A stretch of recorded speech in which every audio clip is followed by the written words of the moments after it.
estaba pensando anoche, cuando vi las noticias y poder prepararme para la entrevista, ¿por qué la Fiscalía del Ecuador publica esos chats en los cuales aparecen muchísimos nombres de personas que pudieron o no estar involucradas en cuestiones delictivas, y esos nombres y esas personas, involucradas o no, están en la faz pública poniéndose en bandeja de plata para que ocurran precisamente este tipo de sicariato?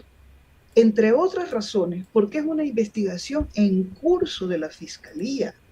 Entonces tú expones a las personas, te repito, no me interesa si están involucradas o no, son seres humanos, son ciudadanos y ciudadanas que merecen el debido proceso. Exponerlas así, además con seleccionar ciertos diálogos de esos chats, es una cosa impresionante, porque enseguida los medios de comunicación, sobre todo privados, enseguida condenan a cualquiera de esas personas que están involucradas en esas conversaciones, y al condenarlas hace que la opinión pública comience a sospechar y diga, bueno, sí, la mataron por algo, será, no importa si era amiga, no importa si era novia, no importa si era amante. Nada de eso debería condenar a una persona. Entonces, la Fiscalía, al publicar eso, y los medios, al aprovechar de manera morbosa toda esa información, nos muestra un país endeble, quebradizo, moralmente descompuesto, una sociedad empobrecida material y espiritualmente. Y eso me parece que esa es la condición, las circunstancias de nuestro país. Eh, Eso podría decir para empezar. Hablaste, Carol, de la pobreza material y uno sabe que la condición material influye mucho en cómo uno se vaya a comportar después, ya sea en lo social, en lo externo, en cualquier tipo de área en la que se desempeñe. Pero esto lo venimos arrastrando desde cuál podría ser ese punto de inflexión donde comenzamos a caer en el abismo de este deterioro social entre todo. Porque uno podría decir el punto más cercano de la pandemia, pero ya parecía que veníamos arrastrando eso desde un poco más atrás, ¿no? Eh, ¿A qué le podríamos atribuir como primer elemento clave a este deterioro que tenemos en nuestro país? Bueno, estábamos hablando del Ecuador y hablo de una descomposición en el Ecuador, pero si uno mira el globo, si uno mira los continentes y los fenómenos políticos, económicos y sociales, tú miras a Europa empobrecida en términos políticos e ideológicos. En un artículo reciente yo decía, el problema del filofascismo, de la descomposición social de muchas sociedades, desarrolladas y no desarrolladas, tiene que ver muchísimo con el cambio drástico de la economía y el empobrecimiento global que efectivamente dejó la pandemia. Digamos, la apariencia de experimento, lo digo en términos sociológicos, Uh -huh. la apariencia de, de, de, de control necesario, imperativo de encerrarnos, fue un experimento social enorme, más allá de que la pandemia existía y hubo millones de muertos en el mundo. Pero ese experimento, lo digo de manera hipotética, ese experimento dio cuenta de que es posible controlar globalmente a la población, que es posible inyectarla, inocularla de miedo. Y eso además va expresándose luego en su no involucramiento directo para protestar por las cosas que están pasando en el mundo. Es decir, la Está, pandemia, aparte, disculpa la interrupción, pero me quiero quedar con esta idea de si la pandemia demostró que la élite o la clase política global puede dominarnos al punto de decirnos ten miedo, quédate en tu casa, ese proceso puede haber hecho que entremos en una especie de modo pasivo y dejemos de involucrarnos más en lo político. Más o menos ¿Podría ser eso una conclusión? Por supuesto que sí, por supuesto que sí, porque además nunca en nuestra experiencia vital, tú, Omar, yo, que somos, voy a decirlo así, somos jóvenes, pero que hemos leído historia, que, que nos hemos formado, nosotros sabemos que las sociedades a través de los siglos pasan momentos de subida, de bajada, de triunfos, pero siempre colectivamente. Nosotros pensamos que la historia las hacemos individualmente y nunca creemos y nunca le damos crédito a la fuerza de lo colectivo. Claro. Las revoluciones, las guerras, todo se han hecho de manera colectiva. Y esta pandemia, en una época moderna de tecnología absoluta, vivimos eh, en vivo y en directo el encierro. Tanto así que nos seguíamos comunicando, que seguíamos viendo las pantallas, la internet, etcétera, y estábamos súper informados. Pero a veces parecía que nuestro encierro, en muchos casos, era ideal. Claro. ¿Por qué? Porque un gran porcentaje, permíteme terminar, sí, claro. Porque muchas personas podíamos encerrarnos sin el susto de perder el trabajo, sin el susto de no tener un ingreso. Pero esa era una pequeña burbuja en la cual se reflejó el imperio del discurso de la tecnología. Uno de los grandes discursos que se impusieron fue la educación virtual. Es decir, que todo se haga en casa, que usemos todos nuestros dispositivos, nuestros servicios básicos, etc. Se normalizó. Hay universidades en este país que están pensando que el 90% de su oferta académica debe ser virtual. Y al mismo tiempo tienen una infraestructura maravillosa, desperdiciada. Entonces, tú ves cómo el chip de la realidad, no de la virtualidad, empezó a desaparecer. Y en el momento en que desaparece el chip de la realidad, para la burbuja, no para las mayorías, tú te das cuenta que allí hay, vamos a decirlo así, una forma de vaciar de contenido político, no tu presencia en casa trabajando, sino de la mayoría de las personas que ya eran pobres o empobrecidos y que después de la pandemia cayeron prácticamente en la miseria. Esa realidad la escondemos, pero precisamente a esas personas es más fácil dominar sus sensaciones, sus dolores, sus tristezas, su desesperación. Claro, a ver, tú hablabas ahorita sobre el tema de la virtualidad en las universidades. Bueno, eso también va por el lado lucrativo de ellas, ¿no? Ya descubrieron que sacrificando la excelencia de los contenidos, pero teniendo más alcance es más lucrativo. Pero bueno, obvio. Sobre el tema... No, pues, y aparte, a ver, hay un dato que es real y que se palpa en la educación básica. La cantidad de niños que por el encierro en la pandemia perdieron habilidades sociales, el aumento de neurodivergencias en los niños detectadas por el encierro. O sea, la sociedad sí está sintiendo las consecuencias del encierro. Que por muy supuesto, rápidamente. Fue instantáneo. Las inversiones, ya está explotando esa burbuja, pero hubo un aumento en la inversión de los grandes conglomerados tecnológicos a la realidad virtual, que ya por supuesto se cayó porque se dieron cuenta que no era tan rentable. O sea, por ahí los efectos fueron inmediatos. Ahora, perdón, Omar, tenía que hacer esa apreciación. Claro, entonces, siguiendo esta línea de análisis sociológico, analicemos qué es el Ecuador hoy en día. Aquí hemos tenido a distintas personas que, por ejemplo, David Chávez, él llega al consenso o a una idea. Estamos en plena etapa de derechización de nuestra sociedad. Y yo creo que, por ejemplo, el resultado de la semana pasada puede corroborar esa hipótesis. O sea, la gente el fin de semana pasado votó por tener literalmente a los policías y a los militares en las calles, en nuestros hogares y hasta que nos abran las botellas de agua, como era la propaganda del gobierno, literalmente, sí. Que nos abran hasta las botellas de agua. La gente cada vez acepta más la justicia por mano propia. Por ejemplo, tú ponías el caso de este chico que por robar aguacates lo mataron y hay gente que dentro de toda la desgracia dice, sí, está bien, pues, porque ese nunca más va a robar. Entonces, son formas de pensar que me hacen pensar en esta hipótesis de David Chávez, ¿no? De la derechización.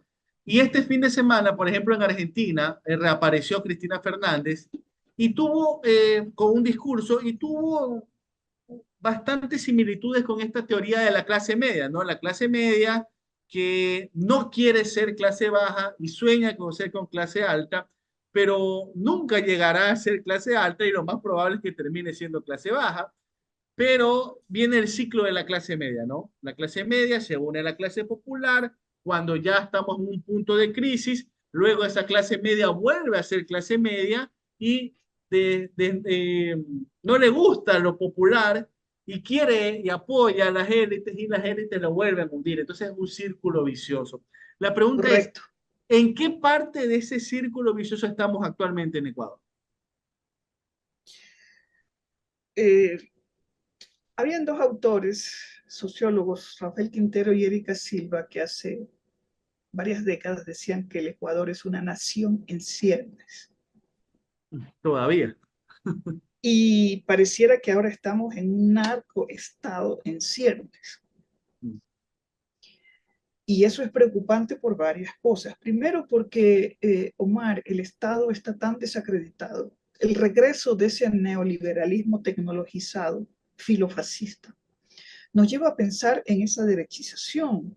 Mira cómo está Europa en medio de dos guerras, Europa y Oriente Medio. Está en medio de dos guerras terribles que amenazan a la humanidad, porque esta sería una guerra atómica, nuclear. Y fíjate tú que en todos esos países el discurso si no es neofascista, puede ser filofascista en América Latina. Eso implica la derechización no solamente de la clase política, por ejemplo en Italia, en Francia, que además tiene un componente de xenofobia gigantesco, sino en otras partes del mundo.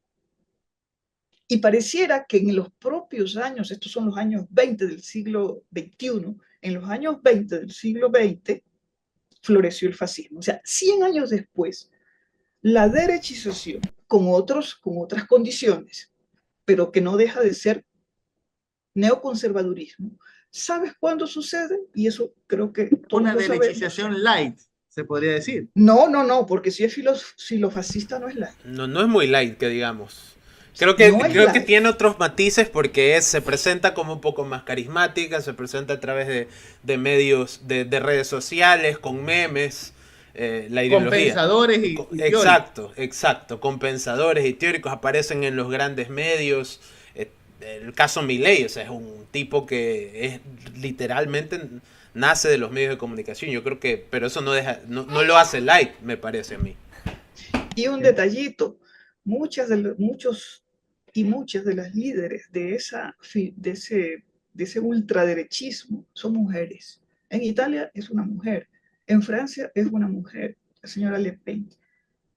Esos pequeños ingredientes aparentemente superficiales te dicen mucho del cambio del cambio de una sociedad después de más de 50 años después de la Segunda Guerra Mundial, 70, 80, casi años.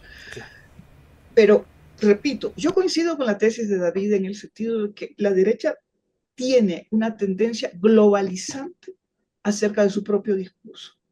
Fíjate tú cuando voy a decir una cosa que el otro día viendo lo que le hacen a la vicepresidenta, que tiene un discurso filofascista también, ultraderechista. Yo quisiera decirle a la señora Verónica Abad, ella que hablaba de todas las cosas que no debe hacer un Estado. Esta señora es una señora anti-Estado y libertaria. A mí me gustaría decirle a la señora Verónica Abad, señora Verónica Abad, en el Ecuador hay un presidente libertario, aunque él no lo diga, pero sus acciones lo dicen. Al transformar a nuestra sociedad en una sociedad militarizada, un gobierno que no se sostiene sin lo militar, yo quisiera decirle, señora Abad, usted defiende a los gobiernos libertarios. Este es un gobierno libertario. Y mire cómo un gobierno libertario trata a los políticos. ¿Cómo la trata usted? Lo que está haciendo Noboa es lo que hacen no solamente los ultraderechistas con las izquierdas, lo hacen con su propia gente. Yo no conozco, Omar, Joan, los intríngulis de la verdadera razón de las peleas, pero al margen de eso, el señor presidente Noboa dijo el otro día que él es un mal enemigo.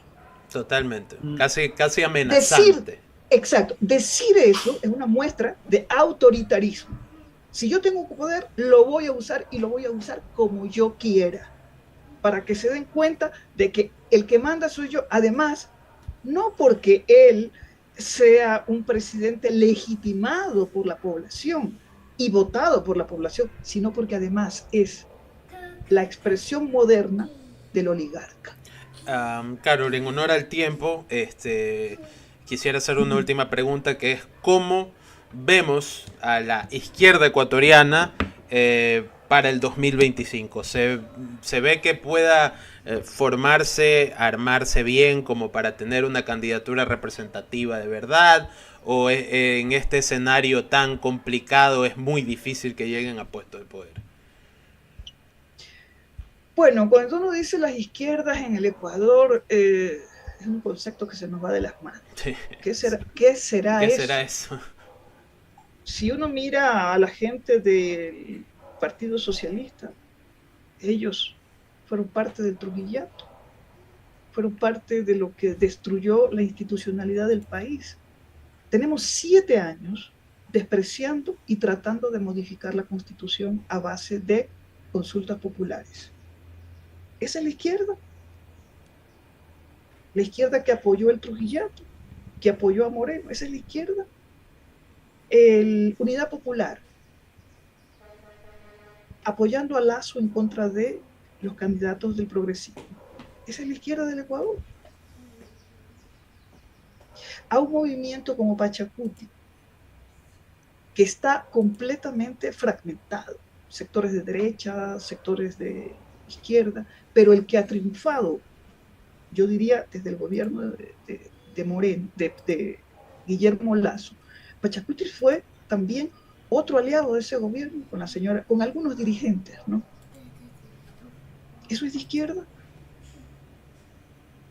La verdad es que es una gran pregunta. Es más, para tratar ese tema tendríamos que hacer otro programa. No me estoy palanqueando otra entrevista, pero es que es un tema complejo. No, pero ahorita la agendamos, Carol, no se preocupe, queda agendada. Es un tema complejo porque da cuenta también de cómo la población y los partidos políticos al borde de la tumba, pero que reviven gracias a las alianzas perversas que hacen con los partidos o los sectores de poder. O sea, si el candidato o el político que es de izquierda, sobre todo de esa izquierda que se dice purísima, ¿no? Uh-huh. En el momento que se vuelve prebendaria, que lo que siempre ha sido, esto no resta méritos a las luchas políticas y sociales de la izquierda, pero la izquierda de la última década, si no es más, es una izquierda muy maleable, es una izquierda de plastilina. No se trata de tener un partido que tenga de nombre socialista o comunista o lo que sea, lo digo como ejemplo, para que eso implique que su comportamiento, sus acciones y su comprensión de qué lado va la historia para redimir a la sociedad, a una sociedad descompuesta, pueda tener una oportunidad político-electoral. Eso es muy difícil, pero uno no pierde las esperanzas después de 7 u 8 años que llevamos de regreso de políticas que ahondan la crisis social y económica de la población, se conviertan en una alternativa, por lo menos, para vivir dentro del funcionamiento de lo que el liberalismo siempre ha defendido: división de poderes, democracia representativa, por lo menos, y no lo que vivimos ahora, la gran crisis de representación. Muchas gracias, Carol. La verdad, tenemos que agendar otra entrevista con más tiempo, sí. Cuando tengamos un pro, para que no tengamos problemas con los cierres ni nada. Muchas gracias, Carol, de verdad. Claro. Esperamos vernos en una siguiente ocasión. Les agradezco mucho, Omar y Joan.